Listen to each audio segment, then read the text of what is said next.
datang di ibadah GSJA Fajar Baru. Mari kita siapkan hati kita dengan sungguh-sungguh. Selamat beribadah. Tuhan Yesus memberkati.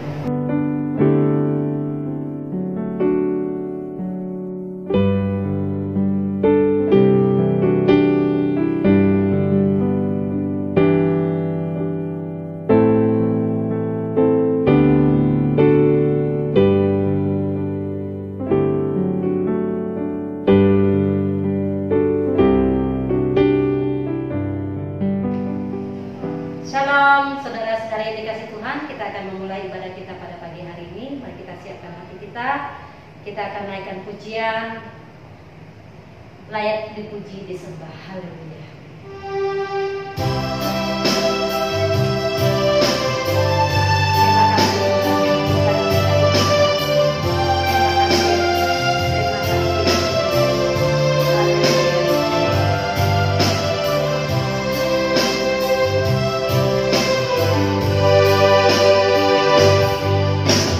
Alam semesta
Terima kasih Tuhan.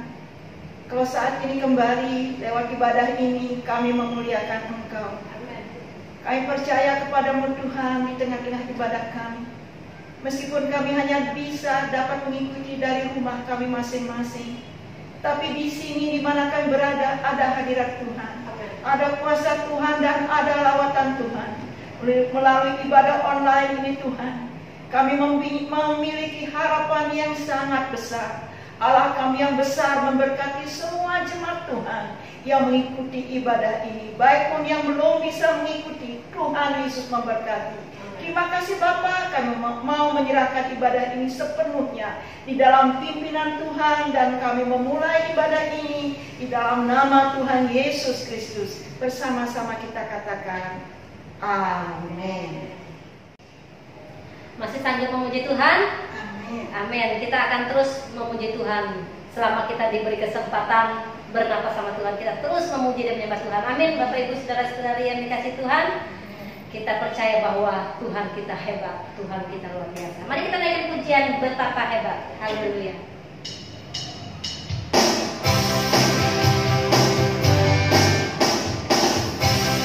Berkuasa di bumi di surga, bertahan dalam kemuliaan. Dialah Tuhan Allah kita, namanya berkuasa, pembela umatnya. Betapa hebat, betapa kuat, dahsyatnya Allah kita. Dia berjaya atas perbuatannya. Betapa hebat, betapa hebat, betapa kuat, dahsyatnya Allah kita. Dia bernama Yesus Raja segala raja, Tuhan Allah kita. Berkuasa di bumi di surga, berkuasa di bumi di surga, berkata dalam kemuliaan. Dialah Tuhan Allah kita, namanya berkuasa, pembela umatnya.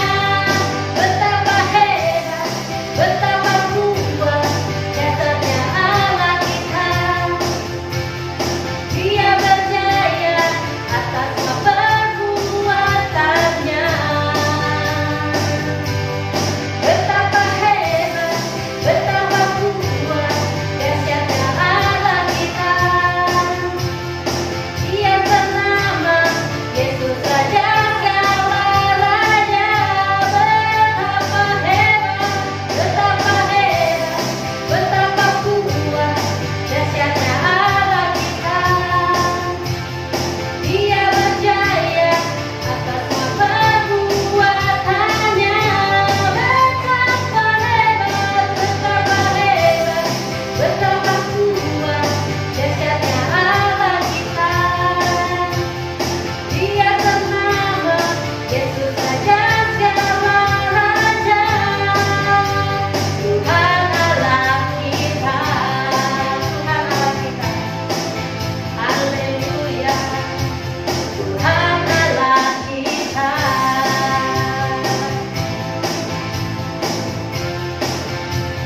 Tuhan Allah kita. Haleluya.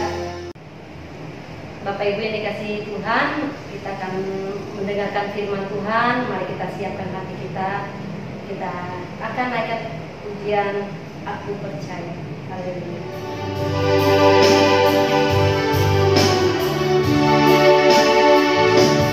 Ada yang seperti Engkau, begitu mengasihiku. Kau Tuhan, aku mendapat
kembali kita berjumpa melalui ibadah online pada hari ini, tetapi ini tidak akan mengurangi berkat Tuhan untuk kita semua. Amin saudara. Namun sebelumnya kita akan berdoa terlebih dahulu untuk firman Tuhan. Terima kasih Tuhan, hari ini kembali kami siap untuk diberkati oleh Tuhan melalui kebenaran firman-Mu. Berfirmanlah bagi kami, karena kami siap untuk menerima dan siap juga dengan pertolongan Tuhan melakukannya. Dalam nama Yesus kami siap diberkati. Haleluya. Amin. Hari ini firman Tuhan masih berbicara kepada kita tentang kuasa doa. Saudara, kalau kita renungkan baik-baik, kita simak baik-baik dari apa yang kita alami bersama dengan Tuhan, doa yang dinaikkan oleh anak-anak Tuhan di dalam nama Yesus, saudara, dan doa yang dipimpin oleh Roh Kudus, doa yang disampaikan oleh anak-anak Tuhan yang hatinya melekat kepada Tuhan, di sana ada kuasa Tuhan mengalir, dan kuasa itu mengubah kehidupan seseorang, kuasa itu menjamah kehidupan kita. Saat ini saya mengajak saudara melihat bagaimana doa yang dinaikkan di dalam nama Yesus. Kita melihat di dalam Kisah Para Rasul pasal yang ketiga, ayat 1 sampai dengan ayat yang ke-10. Tapi ayat ini agak terlalu panjang untuk kita, saya baca saja. Kisah Para Rasul pasal yang ketiga, ayat yang kedua, 6, dan juga ayat yang ke-8. Di situ ada seorang laki-laki yang lumpuh sejak lahirnya, sehingga ia harus diusung. Tiap-tiap hari orang itu diletakkan dekat pintu gerbang Allah yang bernama Gerbang Indah untuk meminta sedekah kepada orang yang masuk ke dalam bait Allah. Ayat 6, tetapi Petrus berkata, emas dan perak tidak ada padaku, tetapi apa yang kupunyai kuberikan kepadamu. Demi nama Yesus Kristus orang Nazaret itu, berjalanlah. Ayat ke-8, ia melonjak, berdiri, lalu berjalan kian kemari dan mengikuti mereka ke dalam bait Allah, berjalan dan melompat-lompat serta memuji Tuhan. Nah saudara, kita melihat di sini, kalau kita melihat dari ayat 1 sampai dengan ayat ke-10, maka saudara akan menemukan bahwa di depan pintu gerbang bait Allah, atau dekat pintu gerbang bait Allah, di situ ada mujizat terjadi. Karena ada orang lumpuh sejak lahirnya, sudah berumur 38 tahun, mengalami kuasa Tuhan, disembuhkan oleh Tuhan. Di mana tempatnya? Di mana itu terjadi? Itu terjadi di depan gerbang pintu bait Allah. Saudara, kalau kita melihat, kejadian ini tidak terjadi di dalam rumah Tuhan, tidak terjadi di gereja Tuhan, tidak terjadi dalam rumahnya, tetapi kejadian ini terjadi di luar rumah Allah, di dekat pintu gerbang bait Allah. Nah saudara, kalau kita melihat di sini, ternyata saudara, kalau kuasa Tuhan itu nyata, bukan saja waktu kita beribadah di gereja, di rumah Tuhan, di luar gereja pun kita bisa menikmati kuasa Tuhan. Kita bisa menikmati lawatan Tuhan, bahkan bisa menikmati mujizat kesembuhan itu, sekalipun kita ada di luar gereja, di luar rumah Tuhan. Karena tempat itu bukan penentu bahwa Tuhan akan menyatakan kuasanya di sana.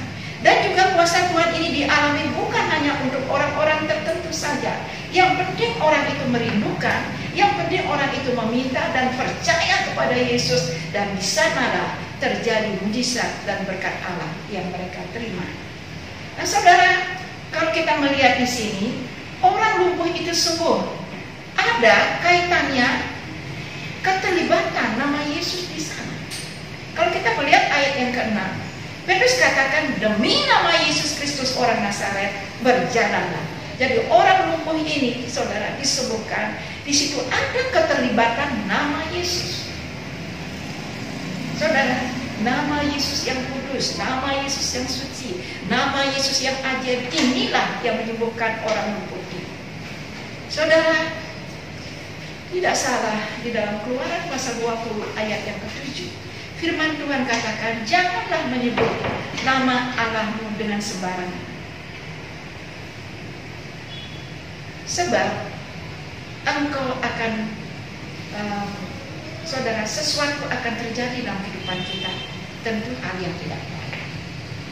Tuhan melarang kita menyebut nama Tuhan dengan sembarangan. Kenapa? Karena nama Allah itu kudus, nama Allah itu suci, nama Allah itu ajaib. Mungkin saudara pernah mendengar bagaimana orang saudara memakai nama Yesus ya, sebagai sebuah candaan, sebagai sebuah tertawaan.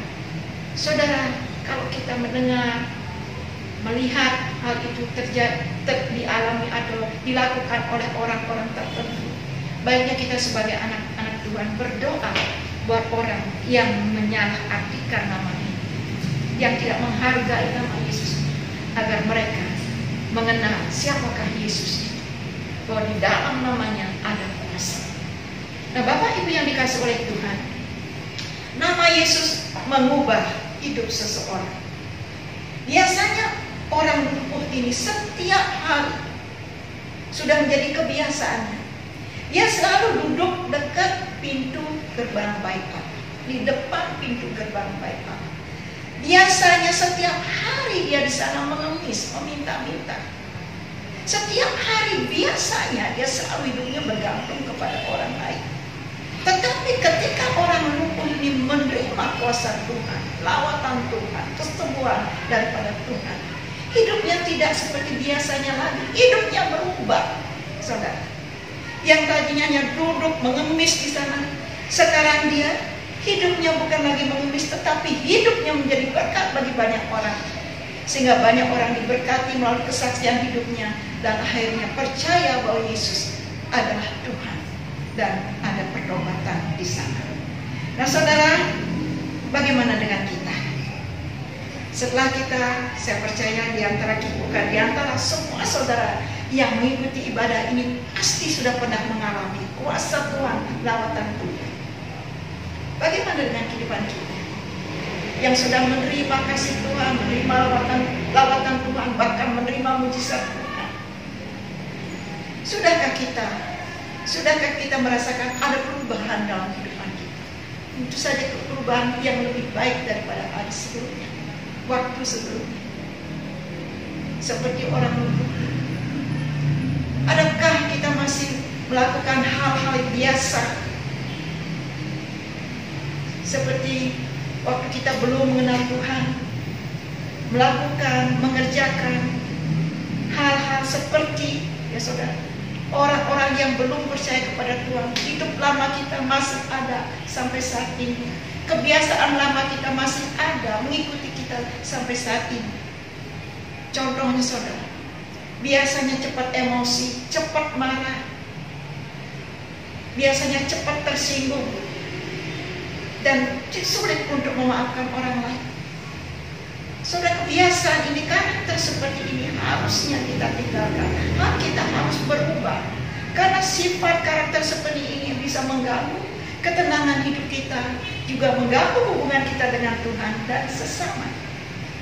Oleh sebab itu, Bapak Ibu Saudara yang dikasih oleh Tuhan, mari kita terus memohon, meminta di dalam nama Tuhan Yesus, kiranya terjadi perubahan-perubahan dalam kehidupan kita, supaya kita dapat menikmati indahnya hidup bersama dengan Tuhan Yesus, menikmati indahnya hidup dipimpin oleh Tuhan, menikmati indahnya berkat-berkat baru yang diberikan, diperlihatkan oleh Tuhan dalam kehidupan kita.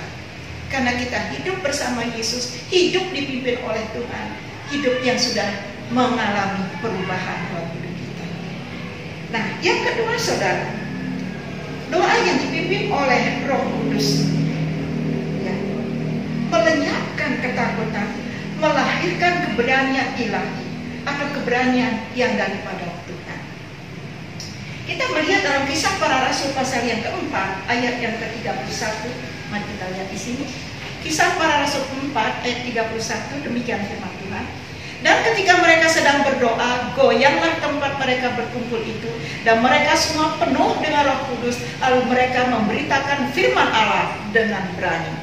Saudara, ayat ini berbicara bagaimana waktu mereka berdoa, tempat di mana mereka berdoa itu bergoyang, saudara. Lalu mereka berdoa dipenuhi dengan Roh Kudus atau penuh dengan Roh Kudus. Setelah mereka berdoa, mereka dengan berani memberitakan firman Allah. Saudara, saya mengajak saudara untuk meninggalkan sejenak ayat ini. Kita akan kembali dengan cerita yang tadi. Setelah Petrus dan Yohanes melihat, menyaksikan orang lumpuh ini menerima kesembuhan, menerima mujizat daripada Tuhan, dialah akhirnya mereka lebih lagi bersemangat, lebih lagi berani, lebih lagi berapi-api untuk melayani Tuhan, untuk bekerja. Saudara, kalau kita bekerja kita perlu semangat, kita belajar perlu semangat, ya. Kita membangun usaha juga perlu semangat. Apalagi kalau kita melayani, kita butuh semangat, butuh roh yang berkobar-kobar, roh yang menyala-nyala dan yang berapi-api. Saudara, waktu Petrus dan Yohanes melayani Tuhan, saudara, sesuai dengan panggilan Tuhan, mereka melayani dengan roh yang menyala-nyala, dengan roh yang berapi-api, dengan semangat yang berapi-api. Semangat mereka menghasilkan buah. Buahnya apa, saudara? Lewat pelayanan yang disertai dengan semangat yang baru berasal daripada Tuhan, banyak orang bertobat, banyak orang menjadi percaya. Saudara, kita tahu di mana ada pertobatan, biasanya di situ ada tantangan. Di mana kuasa Tuhan dinyatakan, biasanya di situ juga ada tantangan. Bagaimana atau apa tantangan yang dihadapi oleh Petrus dan Yohanes ketika mereka melayani dengan semangat yang luar biasa karena telah melihat mujizat yang diterima oleh orang lumpuh ini? Tantangannya apa? Kalau saudara melihat ayat-ayat atau pasal seterusnya, saudara, kita akan menemukan bagaimana Petrus dan Yohanes, mereka dibawa ke dalam sidang mahkamah agama. Mereka diadili di situ. Di dalam sidang itu ada tua-tua Yahudi, ada imam-imam di sana, ada ahli-ahli Taurat, dan juga ada imam besar. Di dalam sidang itu mereka diancam, mereka dilarang, mereka disuruh untuk berhenti dan stop untuk berbicara dalam nama Yesus, berhenti mengajar dalam nama Yesus, berhenti bersaksi dalam nama Yesus. Nah, saudara, Petrus dan Yohanes, meskipun sudah ada dalam sidang itu, semangatnya untuk melayani tetap ada. Ketika mereka dilarang, saudara, diancam agar tidak meneruskan lagi pelayanan ini, panggilan ini untuk melayani atau bersaksi, memberitakan nama Yesus, memberitakan firman Allah, saudara, ketika mereka diancam, bagaimana reaksi mereka? Apakah semangat itu memudar, semangat itu hilang? Enggak, saudara. Kita melihat di dalam ayat yang pasal yang keempat, ayat yang ke-19. Inilah jawaban daripada Petrus ketika Petrus diancam, disuruh berhenti atau stop untuk berbicara dan mengajar dalam nama Yesus. Ini jawaban Petrus. Kisah Para Rasul 4 ayat 19. Tetapi Petrus dan Yohanes menjawab mereka, silakan kamu putuskan sendiri manakah yang benar di hadapan Allah, taat kepada kamu atau taat kepada Allah. Sebab tidak mungkin bagi kami untuk tidak berkata-kata tentang apa yang telah kami lihat dan yang telah kami dengar. Sobat, jawaban daripada Petrus dan Yohanes ini saudara begitu lantang. Intinya mereka, saudara, meminta atau mempersilahkan kepada orang-orang yang ada dalam sidang itu, silakan kalian putuskan mana yang benar, taat kepada kamu, taat kepada manusia, atau taat kepada Allah. Bagi kami tidak mungkin kami akan berhenti berbicara tentang apa yang kami lihat, yang kami dengar, dan tidak mungkin bagi kami untuk stop dan berhenti melayani atau bersaksi di dalam nama Yesus, mengajar dalam nama Yesus. Karena itu sudah diperlihatkan oleh Tuhan, itu sudah kami lihat dan kami dengar dari Tuhan. Tuhan menyuruh kami melakukan itu. Tuhan memperlihatkan itu bagi kami. Kami tidak mau berhenti, kami tidak mau stop. Kami akan terus berbicara, mengajar dalam nama Yesus. Itu jawaban mereka. Nah, saudara, ternyata saudara, jawaban mereka ini menghasilkan buah juga. Buahnya apa, saudara? Kalau saudara melihat ceritanya, saudara, akhirnya jawaban ini membuat orang-orang yang ada dalam sidang mahkamah agama ini menjadi takut. Takut, saudara. Takut. Tidak berani menghukum Petrus dan Yohanes. Dan akhirnya mereka melepaskan Petrus dan Yohanes dari sidang mahkamah agama. Saudara, ketika Petrus dan Yohanes dilepaskan atau dibebaskan tidak dihukum, kemana mereka pergi? Apakah mereka pergi ke tempat yang sepi, yang sunyi, menyendiri di sana, merenung di sana? Tidak, saudara. Mereka pergi menemui teman-teman mereka, yaitu teman seiman, menemui jemaat-jemaat yang lain. Mereka berbicara, menceritakan apa kejadian yang ada di dalam sidang mahkamah itu. Mereka menceritakan bahwa mereka disuruh berhenti, mereka dilarang, diancam untuk meneruskan pelayanan ini. Mereka ceritakan, sudah pergumulan Petrus dan Yohanes adalah pergumulan jemaat mula-mula juga, pergumulan orang-orang percaya pada saat itu juga. Ketika mereka mendengar apa yang diceritakan oleh Petrus dan Yohanes, akhirnya mereka menyatukan hati mereka. Mereka duduk bersama-sama, saudara. Mereka berdoa, yaitu tadi saudara yang ada di dalam ayat yang tadi saya sudah mengajak saudara melihat bersama-sama, Kisah Para Rasul 4 ayat ke-31. Di situ mereka berdoa bersama-sama. Apa yang mereka doakan? Mereka minta keberanian daripada Tuhan. Tuhan, berikan kami keberanian. Tuhan, lihatlah bagaimana mereka mengancam kami. Berikan kami keberanian untuk menyampaikan firman Allah. Tuhan, sertailah pelayanan kami dengan kesembuhan, supaya orang yang menderita itu menerima kesembuhan. Tuhan, sertailah pelayanan kami dengan tanda-tanda heran dan mujizat. Itu yang mereka katakan, sampaikan kepada Tuhan dalam tuntunan Roh Kudus, dalam tuntunan Roh Allah. Mereka berdoa bersama-sama. Ketika mereka berdoa, meminta, menyampaikan apa yang menjadi kerinduan mereka, saat itulah saudara, tempat duduk mereka goyang. Di situ mereka dipenuhi dengan Roh Kudus, dan setelah itu mereka dengan berani menyampaikan firman Allah. Lebih berani lagi berani menyampaikan firman Allah setelah mereka berdoa. Saudara, apa yang mereka doakan itu dikabulkan oleh Tuhan. Kalau kita kembali melihat, saudara melihat di Alkitab setelah mereka melayani, benar saudara, pelayanan mereka disertai dengan kesembuhan. Bahkan waktu Petrus melayani, saudara, bayangannya saja menyentuh orang sakit itu sembuh.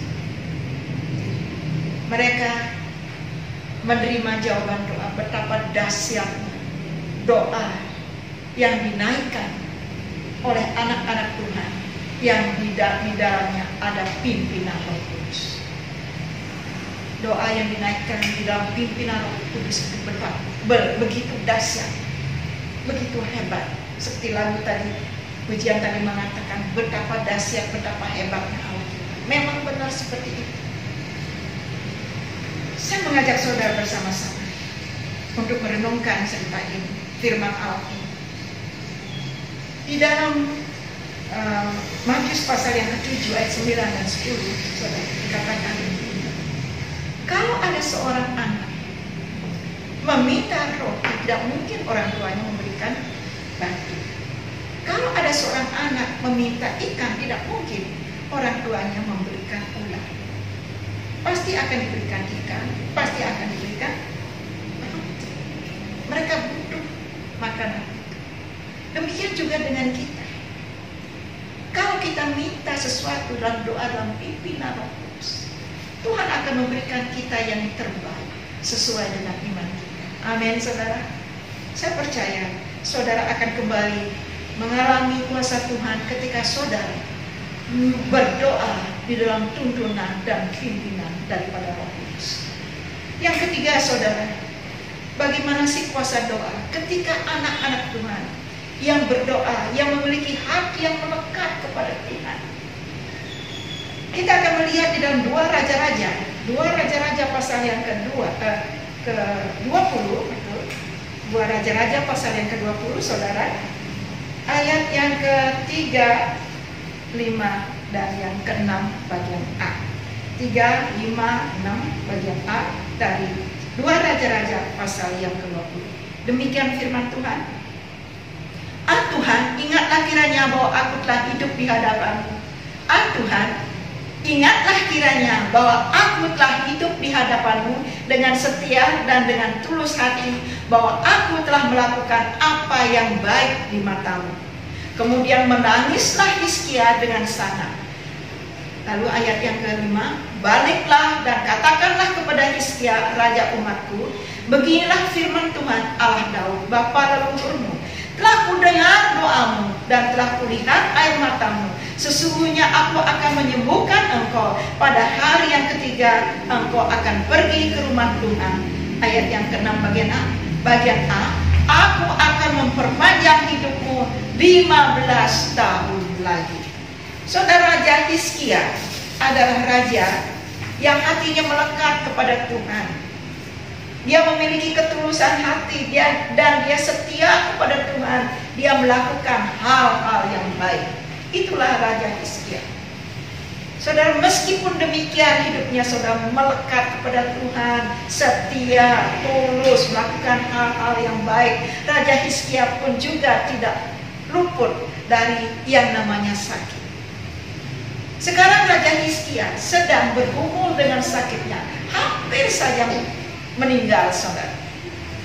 Di tengah-tengah pergumulan yang luar biasa menahan rasa sakit ini, pasti Raja Hizkia juga sudah berdoa. Di tengah-tengah pergumulan ini datanglah hamba Tuhan, Nabi Tuhan yang bernama Yesaya. Yesaya mengunjungi Raja Hizkia lalu mengatakan, Raja Hizkia, aku datang kepadamu untuk menyampaikan firman Tuhan. Sudah pasti Raja Hizkia ini senang ada Nabi Tuhan, ada hamba Tuhan, lalu akan menyampaikan firman Tuhan, juga akan mendoakan, pasti senang, saudara. Sekarang tinggal menunggu berita apa yang dibawa oleh Nabi Yesaya ini. Ternyata saudara, Nabi Yesaya katakan, aku mau menyampaikan firman Tuhan. Firman ini harus kusampaikan karena ini perintah Tuhan untuk kusampaikan kepadamu. Tuhan katakan Raja Hizkia bahwa engkau tidak akan sembuh. Nah, loh. Tuhan katakan Raja Hizkia bahwa engkau akan mati. Dan Tuhan katakan kamu boleh, Raja boleh sekarang memberikan pesan-pesan terakhir kepada keluargamu. Itu pesan Tuhan untuk aku sampaikan. Saudara, kita tidak bisa membayangkan ketika Raja Hizkia sudah dalam pergumulan lalu menerima lagi berita yang gak enak, saudara, bahwa dia akan mati, dia tidak akan sembuh, dia akan meninggalkan keluarganya.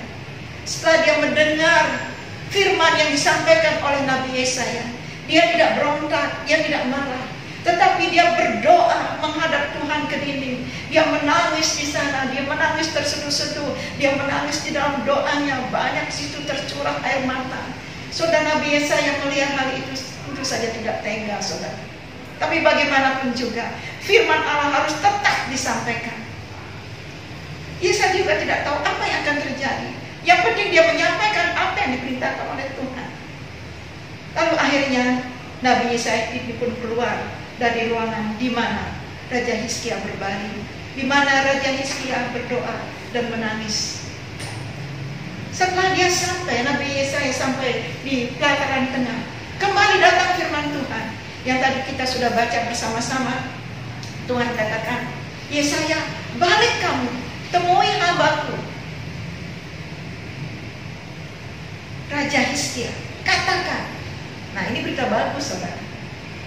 Katakan kepada hambaku Raja Hizkia bahwa dia akan sembuh dan aku akan memperpanjang umurnya 15 tahun lagi. Karena aku telah mendengar doanya, aku telah melihat air matanya. Katakanlah dengan segera, saudara. Akhirnya saudara, tentu saja berita ini berita bagus, enteng sekali kakinya Nabi Yesaya untuk masuk lagi ke ruangan di mana Raja Hizkia berada sedang menangis dan berdoa. Lalu Hizkia pun menyampaikan firman Tuhan. Maksud saya, Yesaya pun menyampaikan firman Tuhan kepada Raja Hizkia ini. Dia katakan, Raja, ada perintah, ada berita baru lagi untuk kusampaikan kepadamu, datang daripada Allah. Firman Tuhan katakan, karena Tuhan sudah mendengar. Tuhan katakan, Tuhan telah mendengar doamu, Tuhan telah melihat air matamu, engkau akan sembuh, bahkan Tuhan akan memperpanjang umurmu 15 tahun lagi. Saudara, berita ini sungguh-sungguh saudara membuat rasanya sakit penyakit yang diderita oleh Raja Hizkia ini terbang menghilang begitu saja. Dengan iman dia mengimani dan akhirnya Raja Hizkia ini pun saudara menerima kesembuhan daripada Tuhan. Tuhan berfirman, dia mengimani, terjadilah. Tuhan katakan sembuh, dia sembuh. Tuhan katakan umurnya akan diperpanjang 15 tahun lagi, benar seperti kata firman. Saudara, di sini kita melihat bahwa Raja Hizkia menerima jawaban doanya yang disertai dengan tangisan, yang disertai dengan air mata, yang disertai dengan kesungguhan. Luar biasa, saudara. Betapa dahsyatnya doa yang dinaikkan oleh anak-anak Tuhan yang memiliki hati yang melekat kepada Tuhan. Ada ketulusan, ada kesetiaan, dan juga ada perbuatan baik di dalam hidup. Saudara, saya tidak tahu apakah saat ini di antara kita yang mendengar firman Allah, yang mengikuti ibadah ini, saudara sedang dalam pergumulan, sudah mengalami pergumulan, ada lagi pergumulan yang lain, rasanya seperti sesak di dada, berat sekali hidup ini. Memang ini bisa saja terjadi karena Raja Hizkia pun pernah mengalami hal seperti itu. Tapi kita belajar dari Raja Hizkia. Sekalipun pergumulan yang kita rasakan, saudara, belum berkurang, malah bertambah lagi. Contoh Raja Hizkia tetap melekat kepada Tuhan, tetap berdoa kepada Tuhan. Kita percaya doa yang dinaikkan oleh, yang didasari dengan hati yang mengasihi Tuhan, hati yang melekat kepada Tuhan, itu besar sekali kuasanya. Saya yakin, percaya dan percaya, seberat apapun pergumulan saudara, mungkin tidak seperti pergumulan daripada Raja Hizkia, bagi Tuhan amat sangat mudah untuk menolong saudara. Percaya saja saudara. Ingat bahwa doa yang dinaikkan oleh anak-anak Tuhan yang memiliki hati melekat kepada Tuhan itu, di sana di dalamnya ada kuasa Allah akan mengerjakan sesuatu dalam kehidupan kita. Terpujilah nama Tuhan. Doa yang dinaikkan di dalam nama Tuhan Yesus, di dalamnya ada kuasa mengubah kehidupan seseorang. Doa yang dinaikkan dalam pimpinan Roh Allah itu akan mengubah rasa takut kita. Di dalamnya ada keberanian yang berasal daripada Allah, yaitu keberanian Tuhan. Mari kita berdoa bersama-sama. Akhirnya Tuhan menolong saudara dan saya untuk tetap mengimani bahwa ada kuasa di dalam doa-doa yang kita naikkan kepada Tuhan. Mari kita berdoa bersama-sama. Terima kasih ya Tuhan, kebenaran firman Tuhan sudah kami dengar bersama-sama, sudah kami terima bersama-sama. Kiranya Tuhan menolong kami, mengingatkan kami bahwa ada kuasa di dalam doa itu. Dan kami akan tetap melekat kepadamu. Kami akan tetap berharap kepadamu.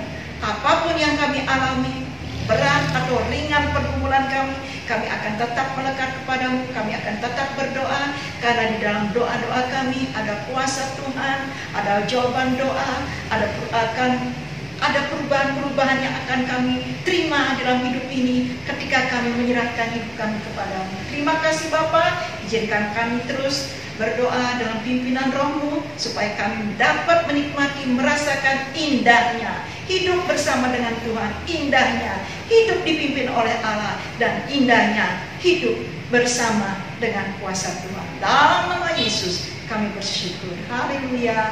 Amin. Puji Tuhan.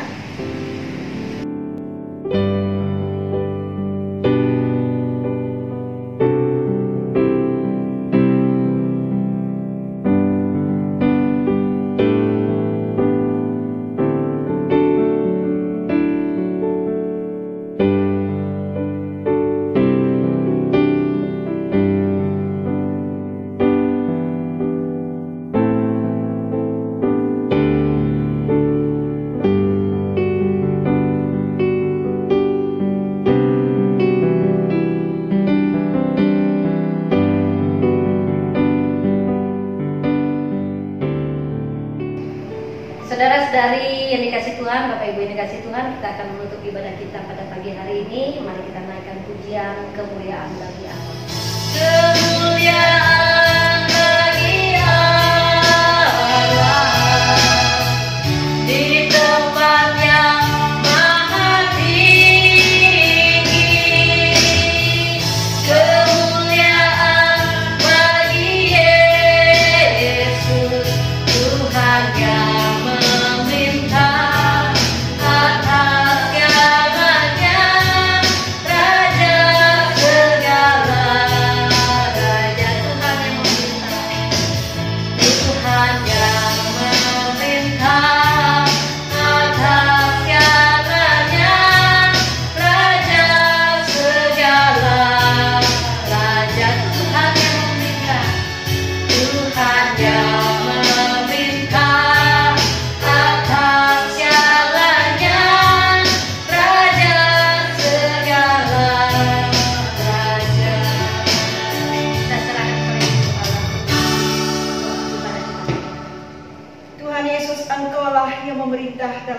Tuhan kami. Engkaulah Raja di atas segala raja, yang senantiasa memantau, melihat, dan memperdulikan kehidupan kami anak-anak-Mu. Kami meyakini dan mengimani Tuhan bahwa Engkau selalu ada bersama dengan kami, dan kami telah diberkati oleh Tuhan melalui pujian, penyembahan, melalui firman Tuhan. Dan sekarang kami mau menerima berkat yang kudus yang berasal daripada Engkau. Bapak, Ibu, Saudara yang diberkati oleh Tuhan, angkatlah kedua tanganmu dan terimalah berkat Tuhan. Kiranya damai sejahtera daripada Allah Bapa di surga, cinta kasih daripada Tuhan Yesus menyertai saudara, dan Roh-Nya yang kudus akan terus menjaga, melindungi, dan memimpin engkau untuk menjadi anak-anak Tuhan yang senantiasa berdoa, berharap, percaya kepada Allah, hingga kemuliaan Tuhan boleh hadir dalam kehidupanmu mulai saat ini dan sampai selama-lamanya. Kita naikkan pujian, kami memuji kebesaran-Mu.